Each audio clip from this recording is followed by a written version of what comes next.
Muy buena gente, bienvenidos a un nuevo episodio de En otras palabras. Nos volvemos a encontrar acá para charlar de la mejor economía del planeta entero, que es la economía argentina. Hoy en un episodio le voy a llamar Express, no sé cuánto va a durar, para mí va a ser más corto que el de la semana pasada, pensemos que duró 1 hora 10, así que no espero hacer exactamente lo mismo. Así que nada, principalmente porque me tengo que ir de vacaciones y eso me implica tener que dejar las cosas más o menos preparadas. Y cuando yo hago un episodio, por ahí me doy cuenta que lo grabé mal, que lo tengo mal acomodado. A veces, viste, uno le mete algún cortecito, lo edito porque no hablo. A veces no soy tan fluido como ahora en esta intro, que ya me voy a trabar en algún momento del episodio. Entonces lo voy cortando y quiero dejar todo más o menos preparado porque como mañana me voy y después tengo que grabar otro episodio con mi gran amiga Erika acerca del tema del Tratado de Libre Comercio entre el Mercosur y la Unión Europea, que también lo van a tener más adelante mientras yo estoy disfrutando de mi viaje, se podría decir. Así me gusta tener todo más o menos preparado. Bien, les tenemos preparado otro episodio. Y tengo que laburar bastante hoy para que todo esté en orden mañana. Y bueno, es por eso que les traigo este episodio express donde quiero hablar un poquito de la situación financiera también del país. Principalmente porque no hay muchos datos todavía de la economía real, ni hay muchos datos que a mí me puedan llegar a servir para hacer un diagnóstico un poco realista. Sí, vamos a hablar un poco de actividad económica, salieron algunas estimaciones que hacen algunas consultoras, no está el dato oficial del INDEC, pero sí empieza a haber ciertas consultoras, ciertos analistas que hacen su interpretación, ven un poco el crecimiento del país según ciertos indicadores y te van diciendo más o menos cómo fueron las cosas o qué se espera para el cierre del año en materia de datos. Recuerden que ya estamos viviendo a 12 de enero, eso significa que mañana es el cumpleaños de mi amigo Valentino y eso lo celebro totalmente, pero también te indica que, bueno, en materia de datos todavía estamos un poco atrasados para ver los datos reales del final de 2025, así que vamos a hacer un poco de estimaciones en otro sentido. Recuerden lo que pasó esta semana, que hubo un pago de deuda, vencimientos bastante fuertes, ese perfil de vencimientos de deuda que tenía Argentina, se empezaban a contar ahora en enero, bien tempranito, el 9 de enero, se pagaban los bonos, y bueno, en ese sentido teníamos que hacer un desembolso, teníamos que ver de dónde sacábamos la plata, y también cómo afecta a las reservas y todo eso, así que vamos a hablar un poquito de eso, y después un poquito algunos datos de actividad, como dije recién, algunas estimaciones que ya se están haciendo, y que se proyecta para el año que viene, que va a estar bastante bueno, se pueden sacar algunas conclusiones y ver un poco para qué lado vamos a ir. Así que vamos a lo que vamos, que es a lo que vinimos justamente. Lo primero que tenemos que explicar es, bueno, ¿qué es un perfil de vencimiento? ¿Qué hacemos referencia cuando hablamos de perfil de vencimiento para todos los que no estén tan interiorizados a cómo funciona la deuda de un país? Recuerden que la deuda de un país, si bien no está mal ejemplificarlo a veces como la deuda de un hogar, donde uno pide plata para tener ciertos gastos, ciertos consumos, no funciona de esa manera tan literal. A veces la deuda no tiene por qué ser mala, tampoco tiene por qué ser buena, pero en el sentido de que muchos países se apalancan de deuda para adelantar un poco de fondos.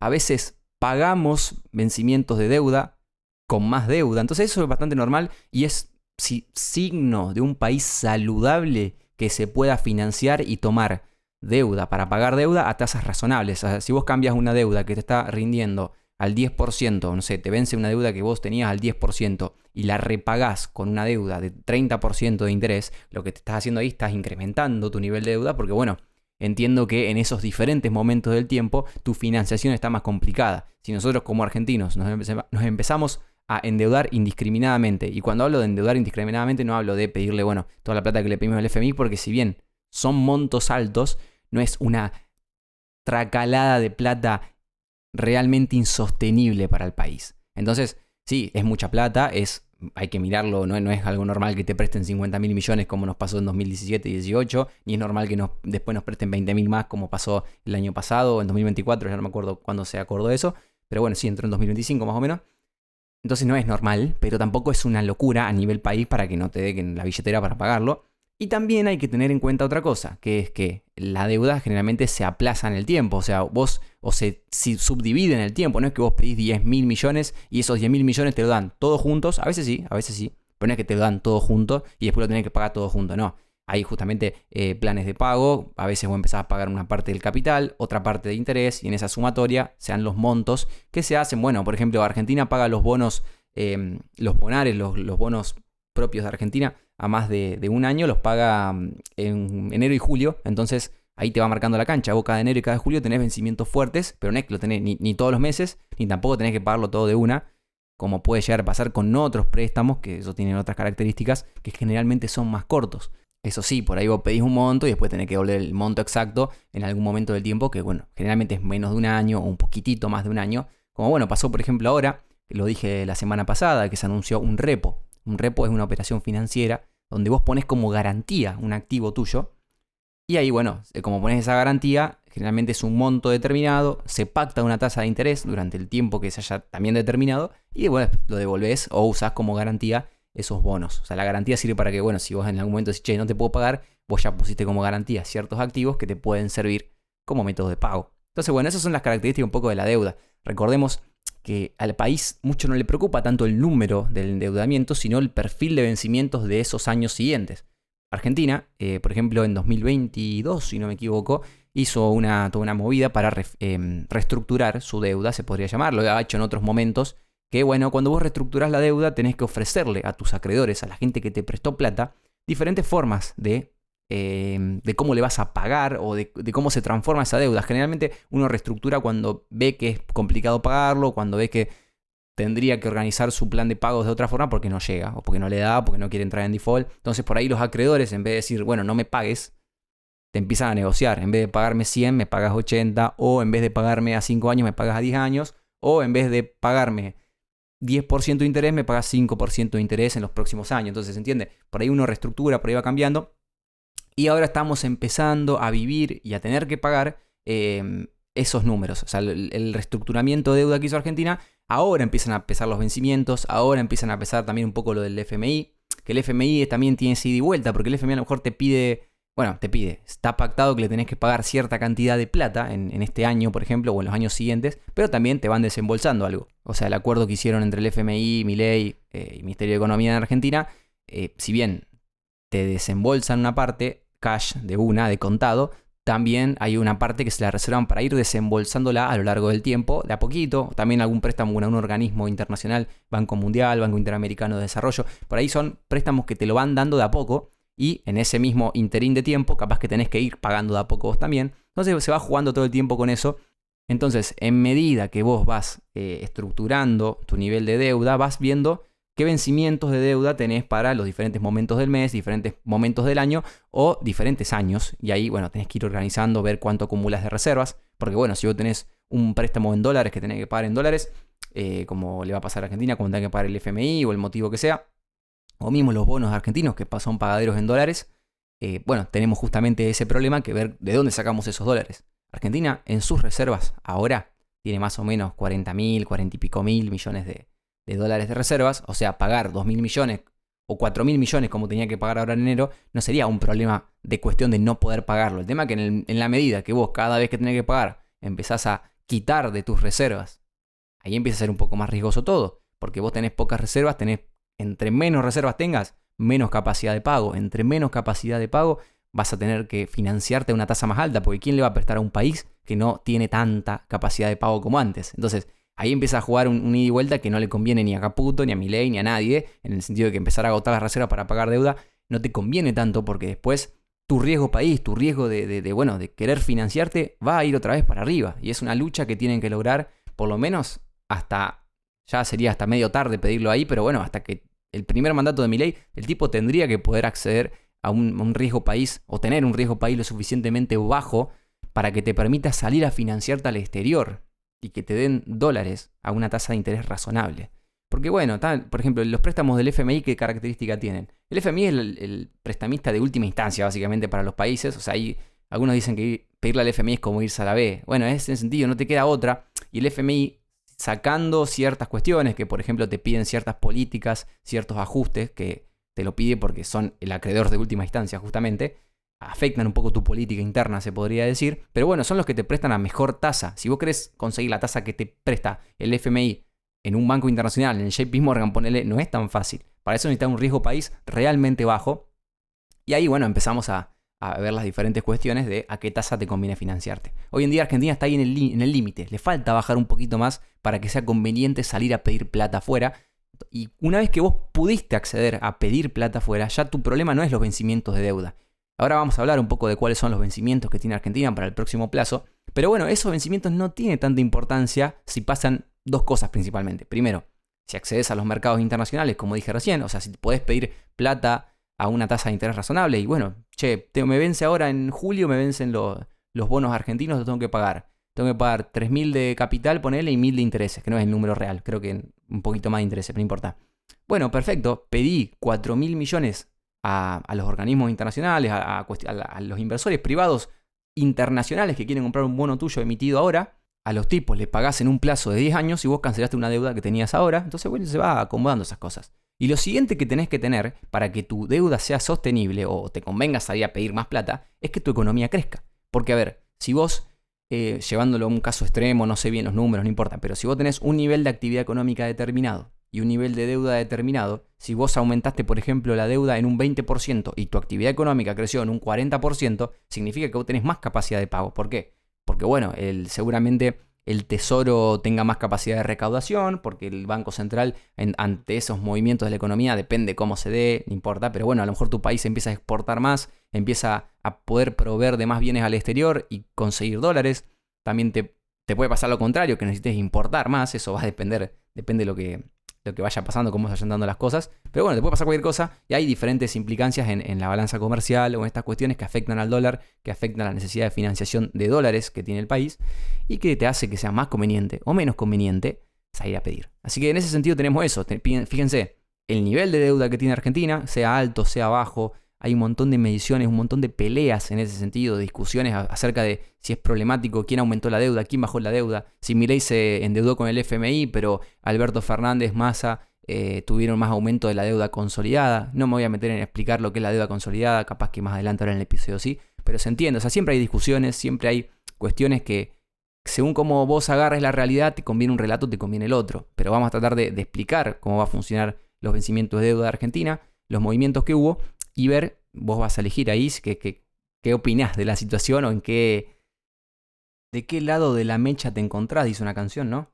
En ese sentido vamos a hablar. Así que vamos ahora con eso, explicamos un poquito del dólar y explicamos qué fue lo que hizo y cómo se dio este vencimiento de deuda que enfrentó Argentina el 9 de enero y qué es lo que queda para el resto del año. Bien, en materia de dólar tenemos para decir que, bueno, en las últimas ruedas el tipo de cambio, el dólar, la relación del dólar contra el peso, se vio a la baja, ¿no? Tuvimos una especie de descenso ahí en el dólar, una cuestión no sé si estacional, una cuestión de que, bueno, pueden pasar muchísimas cosas para que baje el dólar, pero lo teníamos en un nivel de 1.465, un 0,7% menos que el viernes de la semana pasada, ubicándose el 5% por debajo del techo de la banda. Recuerden que ahora la banda actualiza de una forma diferente, ya no es más el 1%, sino que a partir de enero, como hablamos la semana pasada también, ahora va a empezar a actualizar según el dato de inflación de los 2 meses anteriores. O sea, según el dato de inflación de noviembre, actualizó la banda de enero. Entonces, en ese sentido, la tenemos en 1.537, queda un poquito de recorrido por arriba. Y por su parte, el dólar informado por el Banco Central. Recuerden que ahora el Banco Central también cambió la metodología para informar el dólar. Creo que es una especie de promedio. Finalizó en 1.466. Entonces, en ese sentido, tenemos un poquito para ir para arriba. No estamos bien contra el techo. Y eso va a explicar el comportamiento que tuvo el Central en estas últimas semanas, entre diciembre y enero, donde se empezó a dar esta fase de recomposición de reservas del Banco Central. Recuerden también que se anunció con el cambio de las bandas este nuevo esquema de compras del Banco Central. Estaba pautada justamente esta fase y luego de no intervenir, digamos, por así decirlo, en el inicio de la fase, que fue el 2 de enero, 3 de enero, se arrancó esta semana a comprar dólares, empezó a comprar 21 millones, tras 8 meses de que el Banco Central no estaba comprando básicamente. Siempre estamos hablando a niveles diarios, o sea, 21 millones promedio diario. Y sostuvo la racha justamente a lo largo de todos los días, lo que hizo que ya a día de hoy estén acumulando 218 millones. Fíjense que ahí hacemos la diferenciación entre el Banco Central y el Tesoro. Esto es muy importante a nivel de deuda también, porque en la medida que acumulas reservas se entiende que está conectado un poco con la deuda, para que sepan y para que no vean que me fui de los temas, ¿no? Pero bueno, como contrapartida también el Central inyectó pesos por el orden de los 0,32 billones de pesos. Ahí es muy importante, recuerden lo que dije, si el Central sale a comprar dólares es porque tiene que salir a vender pesos, tiene que poner pesos en la calle.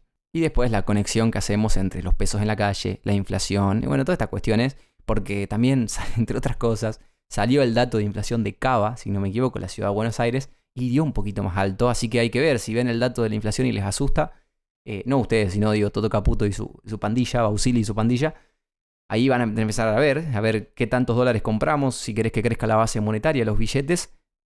puede llegar a poner un freno al nivel de compras de Central. Por el momento siguieron sostenido la compra, pero ojo, nobleza obliga, también el Tesoro empezó a darse vuelta en su posición. Recuerden que pueden comprar el Central y el Tesoro. El Tesoro tiene una cuenta en pesos en el Central y por ahí la puede usar para comprar dólares o directamente, bueno, la misma operación básicamente, pero del Tesoro y no del Banco Central, que desde mediados de diciembre el Tesoro se desprendió de 336 millones en el mercado, salió a venderlos, lo que más o menos compró el Central lo estaba vendiendo el Tesoro, por ende fíjense que la intervención neta, o sea, si el Central empezó a comprar pero el Tesoro empezó a vender, la intervención neta, la diferencia de eso, sigue siendo una postura vendedora, o sea, seguimos vendiendo más dólares de lo que compramos, pero bueno, estamos en un proceso de transición, queda 51 millones negativo básicamente, o sea, vendimos 51 millones. Por más que yo dije que el Central estuvo acumulando, lo único que pasó es que el Central acumuló, pero el Tesoro fue el que estuvo vendiendo, casi tumbo el mate, me pegué un susto tremendo. Bien, entonces en ese sentido, hay otra cosa que hay que mencionar. Recuerden que yo dije que el Central en su programa había estipulado que iba a comprar para no generar muchas presiones en el precio del dólar, porque la explicación que hice la semana pasada o la otra, que si el Central empieza a actuar como un comprador en el mercado del dólar, bueno, ese precio iba a empezar a subir, porque es un tipo más que está metiendo inyecciones de liquidez, volumen para operar, entonces iba a empezar a subir un poco el precio. Entonces, como antídoto a eso, dijeron, bueno, me voy a limitar a comprar el 5% del volumen negociado en toda la rueda. Es justamente eso, si se operaron 100 millones, se va a comprar 5 millones. En ese sentido, era el objetivo que querían lograr. Pero las compras, ahí está el traqueo de cuánto equivalió cada compra en materia de porcentajes. El lunes, el Central compró el 5% del volumen negociado. Bien, cumplimos el objetivo. El miércoles, el 2%. Estuvieron por debajo. Bastante bien. Ahora, después, el martes, 14%. Jueves, 11%. Y el viernes, un 8%. O sea, todo por arriba, con un promedio semanal del 8% por arriba del volumen negociado. Hay que ver si, esto yo lo dije también, los tipos se sienten cómodos en la discrecionalidad de decir voy a comprar lo que quiera. O sea, realmente esto fue un poco a modo de guía, el 5% del volumen negociado para que tengan una referencia del mercado, pero como pueden ver, pueden llegar a comprar un poquito más. Igual, como dije también, el precio del dólar fue a la baja, así que estamos un poco en equilibrio, no hubo grandes complicaciones en ese sentido. Ahora sí podríamos hablar un poco de los vencimientos de deuda, porque la acumulación de reservas tiene como contrapartida la necesidad de pedir deuda, no pedir deuda, como dije antes, así que vamos a estar hablando justamente de eso. ¿Qué pasó? La última noticia que hay en materia de deuda era que, bueno, a ver cómo el Tesoro enfrentaba los vencimientos del 9 de diciembre. Salió la noticia la semana pasada de que iban a constituir una operación de repo, como ya les expliqué recién, a una tasa del 7, algo por ciento, una tasa relativamente más baja que lo que fueron las otras operaciones de repo y las operaciones normales que tiene tanto el Central como el Tesoro.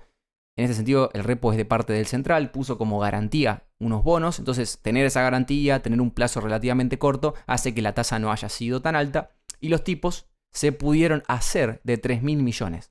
La realidad es que no necesitábamos 3.000 millones, recibieron ofertas por 4.000 millones, decidieron tomar 3.000 millones, pero lo que necesitaba técnicamente Argentina para pagar los vencimientos de deuda eran aproximadamente 2.000 millones. ¿Esto qué quiere decir? Que se dejaron un colchoncito ahí de 1.000, resignando dejarse 2.000, eso es verdad, capaz que no querés pedir tanta plata prestada, entonces se reservaron ese colchoncito para tener para próximos vencimientos o por una cuestión de acumular reservas, porque eso va a las reservas directamente.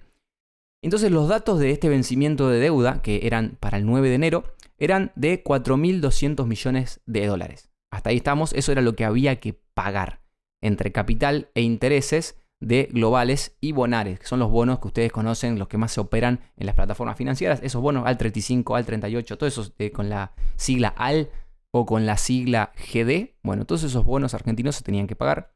Ahora, nobleza obliga, de esos 4.300, 4.200 millones hay que hacer la diferenciación, porque el Estado argentino también tiene posesión de esos bonos. Por ejemplo, el ANSES, ciertas instituciones, como por ejemplo el ANSES, el Banco Central. Por ejemplo, el Banco Central cuando quiere controlar la tasa de interés opera con estos bonos. Ahora porque por los plazos que maneja Argentina usa más un poco las LECAP, todas estas cuestiones para el tema de manejar la tasa de interés, pero en un país normal utiliza estos bonos para las operaciones de mercado abierto, que entonces tiene cierta posición de estos bonos.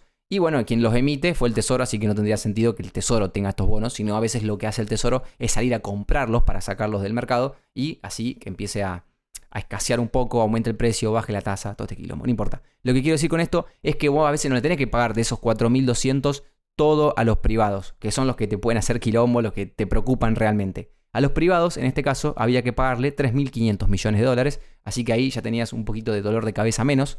No digo que no haya que pagarlo los 4.200 enteros, sino que, bueno, te preocupan realmente lo que tenés que pagar a los privados, porque es una deuda. La deuda intrasector público tanto no molesta. Digamos, Argentina tiene bastante deuda intrasector público. Es básicamente, bueno, un problema para las cuentas nacionales, no un problema para el acreedor privado, que puede llegar a tener ciertas complicaciones si no le pagás, o a nivel país tenés complicaciones si no les pagás. Ahora la pregunta que corresponde es, bueno, Argentina me dijiste que necesitaba 2.000 millones, pero si tiene que pagar 4.200 millones, ¿dónde estaba el resto de la plata? ¿De dónde había sacado 2.200 millones más? Bien, hubo ciertas operaciones, había recursos propios y había financiación. La financiación era el repo y los recursos propios podrían ser la emisión del Bonar 2029. ¿Se acuerdan que hace un mes más o menos? Sí, estaban todos realmente contentos porque Argentina había vuelto a los mercados internacionales. Argentina pidió un puchito de esa plata que necesitaba a acreedores internacionales. Esto que dije al principio del episodio, de que bueno, vos podés salir a pedirle plata a acreedores internacionales sacando los grandes bancos, todas estas cuestiones que te prestan plata directamente, por ejemplo, con el repo, sino bueno, que alguien del exterior pueda comprar bonos argentinos. Para eso necesita un riesgo país bajo. A ver, Argentina obtuvo 910 millones solamente, no es un número grande a nivel macroeconómico de Argentina. Entonces fue una deuda que se pagó o se tiene que pagar una tasa de interés relativamente cara, creo que fue del 9, algo por ciento. Compárenla con lo que dije recién del repo del 7, algo por ciento anual. Ahí te marca un poco la cancha. Fue una deuda relativamente cara, pero también es una deuda relativamente chica. Así que bueno, tiene esa contrapartida. Entonces ahí se hizo de 910 millones. Bien, ahí ya empezamos a restar para la cuenta. Después los tipos privatizaron ciertas empresas hidroeléctricas. Sí, hay cierto quilombo. Para el relato de la oposición es hasta poético agarrarse de que vendieron empresas para pagar deuda a inversores internacionales, ¿sabes? Como un poco le queda bien para el relato, hay que decirlo. Pero bueno, obtuvieron plata de estas privatizaciones de las hidroeléctricas, que fueron más o menos 500 millones de dólares. Y después teníamos las compras de dólares que había hecho el Tesoro a lo largo del tiempo, que le dieron un colchoncito de plata ahí también para pagar. Entonces con todo eso tuvieron o pudieron hacer frente a los vencimientos de deuda de este 9 de enero, que fueron 4.200 millones. ¿Sí, Argentina pagó? Sí, Argentina pagó. Eso es muy importante, eso genera confianza. Ahora hay que seguir el resto del camino, hay que seguir pagando. Pero bueno, no se ve en el horizonte cercano que Argentina sea un defaulteador como lo supo ser en algún momento. Y ahí, para agregar, tenemos que tener en cuenta cómo afecta todo esto al tema de las reservas netas. La reserva neta es un cálculo, hay muchas formas de calcular las reservas netas. Las reservas internacionales netas las calcula el FMI, pero también hay diferentes cálculos que hacen analistas para ver la situación real del Banco Central. Hay algunos que hacen las super netas, que descuentan todos los vencimientos, pero bueno, para que sepan, las reservas netas son una especie de caja real que tiene el Banco Central para pagar deudas. O sea, lo que hace, vos computás todos los activos que tiene el Banco Central, las reservas brutas, y le restás todas las deudas, las obligaciones, los compromisos que vencen en menos de un año. Entonces, con este tema de los nuevos repos, los vencimientos para 2027 ya subieron a 6.700 millones de dólares. Por ahora, como el repo, fíjense el detalle, fue a 372 días y no 365, todavía ese repo que hicimos ahora esta semana por 3.000 millones no computa todavía para las reservas internacionales netas, pero va a empezar a computar ahora en el próximo periodo, en la semana que viene ya va a empezar a computar. Que ahora solamente en las reservas internacionales netas, como lo mide el FMI o como lo miramos la gran mayoría, que no digo que esté bien, digo que es la gran mayoría solamente, son 1.000 millones, pero bueno, eso está a punto de cambiar justamente. Y también por otro lado está el tema del swap de Estados Unidos. Se anunció que se canceló ese tramo justamente de 2.500 millones de dólares. El tramo figuraba en las reservas brutas. Justamente la gracia o la característica que tenía ese swap, a diferencia del chino, es que el swap chino, para el que no sepa lo que es conceptualmente un swap, ya lo explicamos en algún episodio, pero es básicamente tener la posibilidad automática de cambiar una moneda con la otra entre diferentes bancos centrales. O sea, nosotros lo hicimos con el Banco Central de China, el Banco Popular de China creo que se llama, y con la Reserva Federal, que es el Banco Central de Estados Unidos, tenemos dos swaps. El de Estados Unidos es más reciente, pero tienen diferencias. El swap de China se computa entero, o sea, vos tenés un swap por 10.000 millones, que no sé bien el número porque Hay muchas características del swap de China que son un poco confidenciales, privadas. Bueno, habría que ver un poquito ahí. Pero la característica es que se computa para las reservas brutas.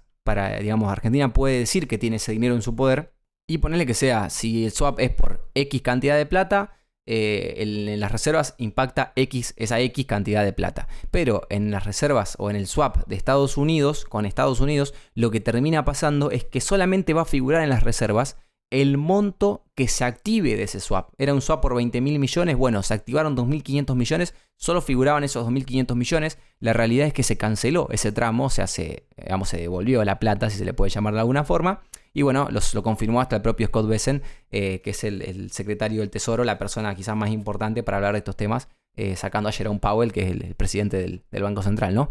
Y si miramos, bueno, el balance del Banco Central desde el 23 de diciembre, se ve un poco el movimiento, que la cuenta de otros pasivos, que son esos pasivos que no lo podés agrupar en una categoría determinada, bajó 2.500 millones y automáticamente subió la deuda con organismos internacionales por el mismo monto. Habría que ver qué organismo internacional, dónde se está computando ese dinero que se usó para cancelar el tramo. Va a salir con el tiempo el detalle fino de ese vencimiento.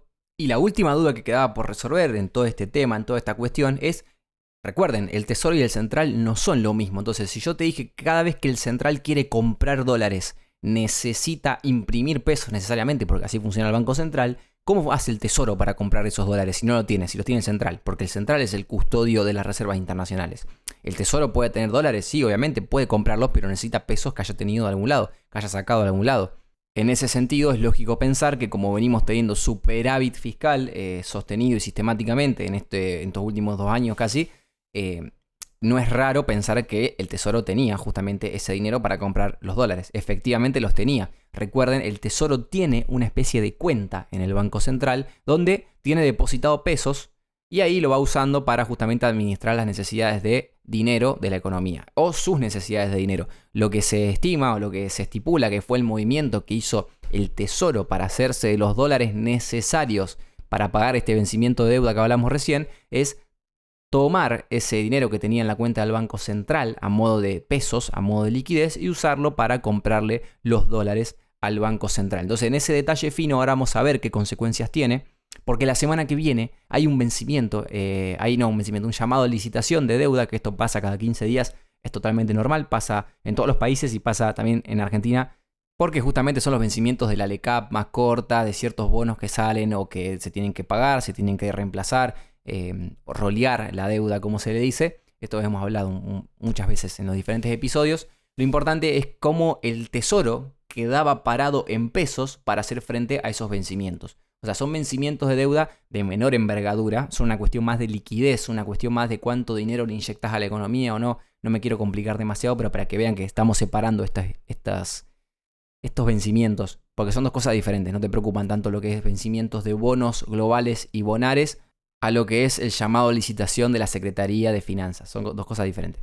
Lo que pasó, y por eso la gracia de toda esta explicación, es que el Tesoro, en esa cuenta que tiene en el Banco Central, le mandó 2,4 billones de pesos, lo que hizo que esa cuenta en total contabilice 6,5 billones de pesos y en esa especie de operación el Tesoro pueda comprar con esos pesos los dólares que necesita el Banco Central. Ese movimiento te deja un saldo para la cuenta de 3,4 billones de pesos. Esto es importante, o sea, vos qué hiciste, mandaste plata, te quedaron 6,5 billones, pero tenés que traerte de vuelta 2.000 millones de dólares que los vas a pagar con esos pesos. Entonces, en esa diferencia, en ese juego, en vez de quedarte 6,5 billones de pesos, como usaste esos pesos para pagar los dólares, ahora te quedan 3,4 billones de pesos. Y esos 3,4 billones de pesos, eso es lo importante, y ahí entra la licitación de la Secretaría de Finanzas, es lo que hay que monitorear. ¿Por qué? Porque yo, viste que dije, creo que lo dije al principio del episodio, en diciembre, o lo dije el episodio pasado, no me acuerdo. En diciembre, estacionalmente, por una cuestión natural, porque son las fiestas, porque aumenta el consumo, porque está el pago de aguinaldo, generalmente la demanda de pesos es alta. Por eso muchas veces no encontrás grandes movimientos del dólar para arriba. Encontrás que está todo más o menos tranquilo, que se encuentra cómodo el gobierno en general con el tema del dólar y el tema cambiario. ¿Por qué? Porque si vos demandás pesos, generalmente son para consumo, o si demandas pesos no estás demandando dólares, entonces está todo más o menos tranquilo, todo más o menos equilibrado. Eso generalmente es el componente estacional de diciembre o la segunda mitad de diciembre. Entonces, al haber tanta demanda de pesos, como la cantidad de pesos no se estuvo modificando demasiado en el último tiempo, la tasa de interés crece. Recuerden, lo dije alguna vez, una forma sencilla de explicar la tasa de interés es el precio del dinero, el precio de los pesos. Si la tasa de interés sube es porque esos pesos son escasos, porque se necesitan, se requieren, y los bancos para hacerse de esos pesos, para administrar sus necesidades diarias, o mismo la gente que se quiera financiar, como los pesos son escasos, porque hay mucha demanda para ese nivel de liquidez en la economía, la tasa de interés quedaba muy alta. Hubo hasta tasa de caución de 100%, con una inflación que ni en pedo es 100% anual. Entonces, en ese sentido, se estaba tensionando mucho la tasa de interés, y lo que vamos a intentar ver en esta nueva licitación del Tesoro es ver qué tanto dinero inyectan a la economía, qué tantos pesos mandan a la economía de vuelta, con esa cuentita que yo dije que quedaban 3,4 billones, a ver cuánto de eso mandan a la economía para que crezca un poco esa plaza de pesos que hay dando vueltas y bajen un poco la tasa de interés. ¿Se entendió? O sea, el Tesoro, cuando enfrente esta licitación, que lo que hace básicamente es decir, bueno, me vencen las LECAP, me vencen ciertos bonos que son a un periodo más corto de tiempo, y por ahí los bancos lo usan para tener una inversión a corto plazo, para ir ahí justamente renovando esos niveles de deuda. No es que se endeudan con un bonar de Argentina a 2035 por una cuestión de que capaz que la plata la necesitan el mes que viene. Entonces, en esa operatoria constante de van venciendo mes a mes los bonos, los bancos van viendo, necesito tanto, pido más, pido menos, y el Tesoro hace su misma jugada. Si vos querés, por ejemplo, que la tasa de interés baje, bueno, inyectá pesos. En vez de decir, che, toda la deuda que a vos te vence, yo te la renuevo por más deuda, te la pago en efectivo y te doy la plata en efectivo, cash, líquida, lo que se llama la liquidez, y vos ahí hacés lo que quieras. Entonces vos estás inyectando dinero a la economía, lo que hace que baje las tasas. Entonces, hay miradas diferentes. Hay algunos que dicen, che, la tasa estaba un poco alta, seguramente van a tratar de no renovar toda la deuda, meter pesos en la economía y bajar un poco la tasa. Y hay otros que dicen, che, le quedan solamente 3,4 billones de pesos en la cuenta, que a nivel de macroeconomía argentina no es tanto. Fíjense, vencen más o menos 9 billones de pesos son los que vencen ahora en esta licitación del 14. Entonces, si vos quisieras pagar todo en efectivo, tenés que pagar 9 billones que no tenés. Tenés 3,4 solamente. Podés rolear o podés renovar. Tenés que renovar gran parte de esa deuda. Y si querés pagar un poco en efectivo, ten en cuenta que quizá te vacíes esa cuenta de 3,4 billones que tenías ahí sobrando y te quedes seco para los próximos vencimientos. Entonces, está ahí un poco la duda de qué va a pasar. A ver si inyectan para bajar las tasas, si no, bien. Eso es toda una movida diferente que no va al caso, pero es lo que quería explicar y es lo que un poco se conecta entre la plata que tenía el Tesoro, que usó para comprar los dólares, y ahora la plata que tiene el Tesoro para enfrentar estos vencimientos y manejar la tasa de interés. Son cosas que, bueno, se cruzan, y justamente enero es un mes muy complicado en ese sentido, porque enero era uno de los meses que tenemos más vencimientos de estas características. El próximo mes que nos preocupa es julio, pero bueno, para julio falta, es un vencimiento de la misma característica que este, serán 4.000 millones que vencen, que hay que pagar, y en esa ida y vuelta de desembolsos y de pagos, etcétera, etcétera, se va construyendo lo que es lo que tiene que pagar el Tesoro y la plata que le va quedando en la cuenta. Entiendo yo que no va a ser raro ver que el central va a seguir comprando dólares sistemáticamente en la economía. Si la cosecha viene bien y entran muchos dólares al país porque exportamos y exportamos, lo mismo con vaca muerta, lo mismo con la minería que le estuvo yendo muy bien, lo mismo con todos los productos que se pueden llegar a exportar en Argentina. Si eso va bien para el primer cuatrimestre de este año, no va a haber demasiados problemas. El Banco Central va a poder comprar al mismo tiempo que puede enfrentar esos vencimientos. Seguramente vaya a entrar un poco de plata del FMI, digo seguramente porque está estipulado, va a entrar un poco de plata. Entonces, en ese ida y vuelta, vos tenés que empezar a ver cuántos son los vencimientos que terminan importando. En toda esa cuenta, en toda esa suma, entre lo que te tenés que pagar, entre lo que es intrasector público, o sea, lo que no te tenés que pagar a vos mismo, sino lo que tenés que pagar a los acreedores privados, ahí te preocupan para a lo largo de este año 15.600 millones de dólares. Vamos a hacer un promedio, para ser buenos, de 1.000 millones, un poquito más, 1.200 millones, hasta más todavía, 1.300 millones promedio mensual, con el salto grande que tenemos en julio de vencimientos de deuda. Es un año complicado y se espera que por lo menos hasta 2031 sea así. Después, a partir de 2031 empieza a caer un poco, manteniendo todo como está. Yo estimo, entiendo, espero, supongo que va a crecer la deuda para los años 2033, 34, 35, pero por ahora esos números no son grandes. La realidad es que tenés de 2026 hasta 2031 comprado un perfil de vencimiento bastante grande y hay que pagar bastante. No digo que sea preocupante, como dije antes, si la economía crece y esa deuda se mantiene igual, la realidad es que cada vez tenés que pagar menos, porque vos comparás tu deuda con tu actividad económica y si tu actividad económica crece, esa deuda no te preocupa tanto como antes. Entonces está ese juego. Si Argentina aumenta su deuda al 2% anual y crece al 2% anual, la situación es más o menos la misma. No es exactamente la misma porque depende de factores recaudatorios, factores de qué sector creció, etcétera, etcétera. Pero más o menos es lo mismo la relación deuda-PBI. Entonces hay que ir viendo esas cosas, no es para alarmarse, pero no va a ser novedoso si de acá a los próximos años tenemos que estar hablando sistemáticamente, continuamente, en más de un episodio de los vencimientos de deuda que tenga Argentina y ver cómo lo resuelve, porque lo van a ver en qué, en las tasas de interés, lo van a ver en el precio del dólar, lo van a ver hasta un poco en la actividad económica también, estos vencimientos de deuda. Che, dije que iba a ser un episodio express y terminé hablando en 35 minutos, estoy totalmente subido arriba de la moto y ahora no me calla nadie, absolutamente nadie. Me van a tener que escuchar hablar 1 hora más si hace falta. Nada, fuera de joda, ya terminamos el tema de los vencimientos, de la deuda, de los dólares que pasa, etcétera, etcétera. Para ahora pasar a otro tema muy interesante que son un poco los números que dejó la actividad económica para este final de 2025. Siempre a un nivel, creo que estimativo, se podría decir. Demasiado, o sea, no están los datos oficiales, como dije antes, así que vamos a hacer un poco. Esto lo saqué de la consultora Invec, que es de Esteban Domecq y sus asociados. Yo lo conozco a él. Pero bueno, importante sacar algunas conclusiones de qué fue lo que quedó de la economía argentina para este año. Los números principales nos dicen que para el cierre de 2025 tenemos un crecimiento de la economía argentina, es decir, acumulado del 4%.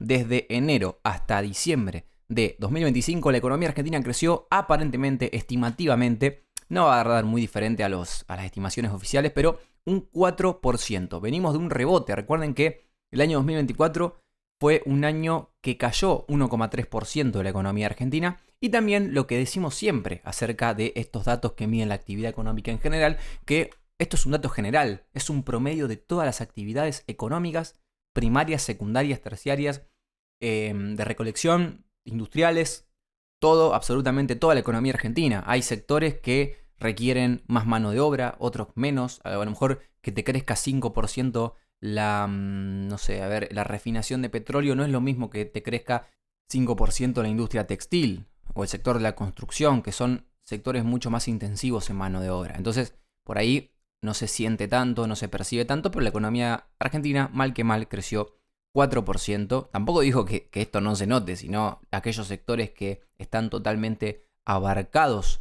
por los sectores más pujantes de la economía, que fueron el tema de la extracción de recursos naturales, principalmente, al campo no le fue para nada mal. Y bueno, todos los sectores que yo ya nombré en este podcast muchas veces, que siempre doy las mismas explicaciones, que fueron los sectores que mejor performaron en Argentina en este último tiempo. Ya hay perspectivas para el año que viene, se está proyectando el mercado principalmente, eso se puede poner en precios según ciertos instrumentos, pero también por el relevamiento de expectativas del mercado, que es todo este informe o esta encuesta que hace el Banco Central o las instituciones de Argentina públicas a las principales consultoras del país, y ellos están estimando que va a crecer la economía un 3,5%, si bien se está considerando un enfoque bastante optimista, o sea, desde donde yo leí esto, me estoy extrayendo esto, están planteando la postura de que ese techo o ese crecimiento sea más a un 3%, pero no hay que pasar inadvertido que sería el segundo año consecutivo que Argentina estaría creciendo a nivel económico. Ya estamos partiendo de niveles de 2024, finales de 2024, hasta finales de el hipotético final de 2026, con una economía con 2 periodos consecutivos creciendo, acumulando, ¿cuánto? 6% de crecimiento, que es bastante importante. Lo vamos a empezar a ver, se va a empezar a percibir. Fue una cuestión también de recaudación del Estado, hay que ver todas las reformas que vienen, pero el Estado va a recaudar más dinero seguramente. Va a tener mejor soltura para ver todas estas cuestiones de liquidez, lo que nombramos al principio de este episodio, y también para hacer frente a todos los gastos de las cuentas públicas. Sí, es verdad que esto es un gobierno que no se caracteriza tanto por querer expandir el gasto, sino en el peor de los casos, en el mejor de los casos mantenerlo y ver si no en qué puede recortar, así que hay que ver. Capaz que no es raro si ahora se permiten un poco darle más soltura financiera a ciertas partidas que antes estaban más apretadas, poder, no sé, negociar las paritarias con un poco más de margen o cuestiones así, o por el contrario, si siguen ajustando las tuercas y tratar de mantener un poco el nivel de gasto, bajarlo más, porque bueno, al final del día, un poco, si bien el ajuste es el ajuste y siempre caen perdedores y ganadores, pero hay muchos perdedores en esta historia, sigue siendo un ajuste que te permitió tener muchas victorias o muchas cuestiones positivas de cara a los principales datos económicos. Yo creo que es una especie de éxito, vamos a llamarle, en el sentido de que tuvo cosas malas, pero también te permitió estar en el escenario que estás hoy en día, bastante acomodado desde lo macroeconómico, bastante positivo desde el punto de vista económico / electoral, te permitió salir más o menos a flote. Si iban mal las elecciones era otra la historia, pero te permitió llegar a las elecciones con números desde el aspecto financiero bastante cómodos para lo que era Argentina y lo que fue Argentina hace 2 años. Entonces, bueno, estábamos ahí un poco bien en ese sentido. Ahí ahora metiendo más la lupa en el periodo mensual, porque para este diciembre también ya hay algunos datos o se estiman algunos datos. Se estima que desde noviembre a diciembre, por ejemplo, la producción automotriz creció un 23%, que venía de caer 13% en noviembre. Los patentamientos de autos de la mano de esta producción automotriz también crecieron 6,5%. El índice Construya, que es un índice que tiene ciertos aspectos de la construcción, también creció 3,3%, que venía de caer un 7% en noviembre, bastante fuerte. Y los préstamos al sector privado también crecieron apenas un 1%. El sector estrella, que eso no cabe duda que viene creciendo, creo que comparado con el inicio del 2024, un 9% de crecimiento está acumulando, lo cual es una locura y viene muy bien. Es el sector de la minería, que ya está creciendo al 1,1% mensual más o menos. Esos son los principales números, los principales datos positivos que tenemos de la economía argentina, pero también tenemos los negativos. A ver, los grandes perdedores de este año, los grandes perdedores del momento son la industria, que ya cayeron un 0,6% mensual, por ejemplo, que está 5,5% debajo de lo que fue diciembre de 2024, o sea, no se puede recuperar de lo que fue principio de año. La construcción también un 4,1% mensual para abajo, y es el principal perdedor, es el gran perdedor de toda esta gestión, obviamente explicado por la caída de la obra pública. Ahora se están empezando a licitar ciertos tramos de rutas para empezar a reactivar un poco eso, pero bueno, todo eso en manos de los privados. El sector público ya no se hace más cargo de las obras públicas, por una cuestión financiera, por una cuestión de principios, no importa, pónganle el nombre que quieran. La realidad es que el sector de la construcción está en bastante decadencia por esa cuestión. Veníamos, bueno, dije 4,1 mensual cayó y cayó 23,7% desde principios de 2024, lo cual es una locura. Lo mismo, bueno, para la pesca es medio volátil. He visto meses que creció mucho, meses que se estancó. Si yo comparo diciembre 2024 con diciembre 2025, la pesca sigue ganando, pero ahora estamos en unas complicaciones a nivel mensual, ese mes a mes, que te frena un poco la cuestión en el rubro de la pesca. Entiendo que tendrá factores estacionales, factores de diferentes características que lo hacen un poco volátil, pero sí se miró muy de cerca el tema de la pesca en este año y fue un sector que dio bastante de qué hablar, con mucha volatilidad, diría yo. Así que bueno, esos son los principales datos. Vamos a ver cuando salga el dato oficial, obviamente. Yo les digo las principales estimaciones. El tema es que el dato oficial lo vamos a tener bastante entrado el año 2026, así que viste medio que va a perder el interés a lo que fue el 2025, pero bueno, eso ya lo vamos a ver. Es lo último que tiene este episodio, que de Express no tiene nada, justamente. Lo único que le quedó es el nombre. Pero bueno, los principales datos, me encantó el episodio de hoy. Quédense, no se vayan, porque en estos próximos días también va a salir el próximo episodio, que es el Tratado de Libre Comercio entre la Unión Europea y el Mercosur, que lo vamos a hablar con Eri, toda la cuestión de la geopolítica, de cómo le interesa a los diferentes países, y qué gana y qué pierde Argentina, y qué gana y qué pierde la Unión Europea con todo esto. Así que ese va a estar bastante bueno. Les agradezco nuevamente por estar acá, así que nada, yo me voy a despedir. Una semana para mí, capaz que un día solo para ustedes, pero va a ser el tiempo que esté fuera de los micrófonos. Nos vemos en una próxima edición de En Otras Palabras.